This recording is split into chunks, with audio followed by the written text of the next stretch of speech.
బులెటిన్లో ఇప్పుడు speed news చూద్దాం.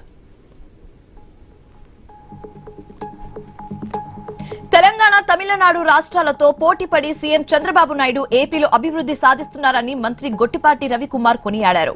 బాపట్ల జిల్లా తూర్పు కొప్పెరుపాడులో మంత్రి పలు అభివృద్ధి కార్యక్రమాలను ప్రారంభించారు. చుట్టుపక్కల గ్రామాలకు నాణ్యమైన విద్యుత్ అందించేందుకు విద్యుత్ సబ్ స్టేషన్ కు 4 కోట్ల నిధులను మంజూరు చేశామని తెలిపారు. పౌష్టికాహారం లోపంతో ఎవరు బాధపడకుండా సంపూర్ణ ఆరోగ్యంగా ఉండాలనేది సీఎం చంద్రబాబు నాయుడు లక్ష్యమని మంత్రి డోల శ్రీ బాల వీరాంజనేయ స్వామి అన్నారు. నేషనల్ ఎగ్ కోఆర్డినేషన్ కమిటీ ఆధ్వర్యంలో కొండేపిలో 6 మహిళలకు మొబైల్ ఎగ్ గార్డ్స్ ను మంత్రి పంపిణీ చేశారు.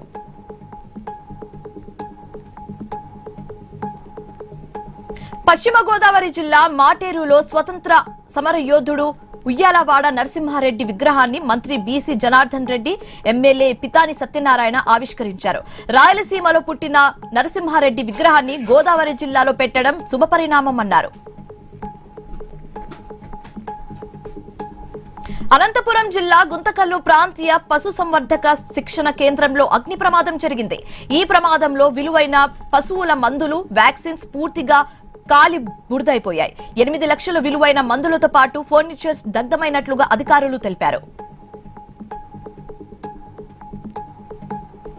హైదరాబాద్ అంబర్పేటలో బోడ్రైనాభి శిల ప్రథమ వార్షికోత్సవానికి మాజీ ఎంపీ హనుమంతురావు పాల్గొని ప్రత్యేక పూజలు చేశారు.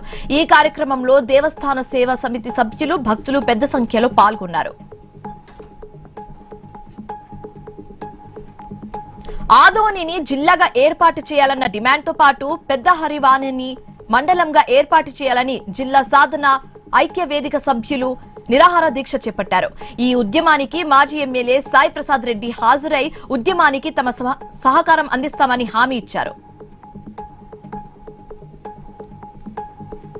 చీరాల నియోజకవర్గ అభివృద్ధి పట్ల తాను సంకల్పబద్దంగా పనిచేస్తుండగా రాజకీయ, వ్యక్తిగత స్వార్థం కోసం కొందరు అసత్య ఆరోపణలు చేస్తున్నారని ఎమ్మెల్యే ఎంఎం కొండయ్య మండిపడ్డారు. సత్యదూరమైన ఆరోపణలు చేస్తే చట్టపరమైన చర్యలు తప్పవని ఎమ్మెల్యే హెచ్చరించారు.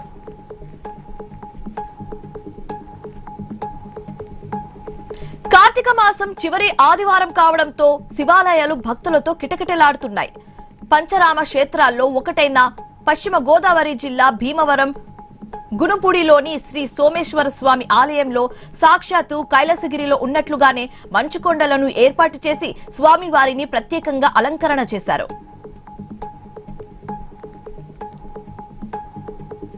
ములుగు జిల్లాలోని గట్టమ్మ గుడి వద్ద 45 లక్షలతో బ్రిడ్జ్ నిర్మాణం పనులకు మంత్రి సీతక్క శంకుస్థాపన చేశారు. సీఎం రేవంత్ రెడ్డి సహకారంతో రాబోయే రోజుల్లో గట్టమ్మ ప్రాంతాన్ని పర్యాటకంగా మరింత అభివృద్ధి చేస్తామని మంత్రి తెలిపారు.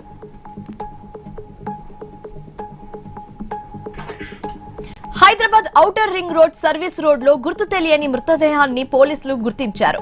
రంగారెడ్డి జిల్లా బెంగళూరు సమీపంలో ఆదిపట్ల వెళ్లే సర్వీస్ రోడ్ పక్కన మృతదేహాన్ని గుర్తించి విచారణ చేపట్టారు పోలీసులు.